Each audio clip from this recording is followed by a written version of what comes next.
ഈ ഒരു മാലയ്ക്ക് എത്ര രൂപയാകും? 60 രൂപയാകുമായിരിക്കും അല്ലേ? എന്നാൽ അത്രയൊന്നുമില്ല കേട്ടോ, വെറും 20 രൂപ മാത്രമേ ഉള്ളൂ. വിശ്വസിക്കാൻ പറ്റുന്നില്ലല്ലേ? പക്ഷേ അത്രയേ ഉള്ളൂ കേട്ടോ.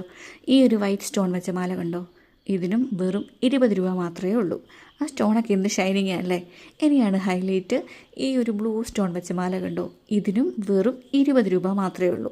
അപ്പം ഞാൻ ഇതേപോലെയുള്ള കുറച്ച് കുഞ്ഞു കുഞ്ഞു മാലകളും ബ്രേസ്ലെറ്റും എല്ലാം കൂടി ഒരു വെബ്സൈറ്റിൽ നിന്നാണ് വാങ്ങിയത്.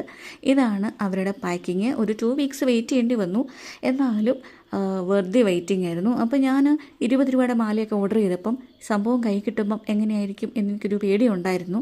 പക്ഷേ വെറുതെ വെയിറ്റിംഗ് ആയിരുന്നു. 20 രൂപയ്ക്ക് ഭയങ്കര ലാഭം കേട്ടോ. എന്തിനാ വെറുതെ 10 100 രൂപയൊക്കെ എടുത്ത് സാധനങ്ങൾ വാങ്ങുന്നത്? ഇത് നമുക്ക് മാറി മാറി ഉപയോഗിക്കാമല്ലോ. അപ്പോൾ ഇത് മേടിച്ചിട്ടുള്ള കുറേ പേരെങ്കിലും കാണുമായിരിക്കും, അറിയത്തില്ലാത്തവരും ഉണ്ടായിരിക്കും. അപ്പോൾ ഞാനിത് ഏത് വെബ്സൈറ്റിൽ നിന്നാണ് വാങ്ങിയതെന്ന് കമൻറ്റ് ചെയ്യാം.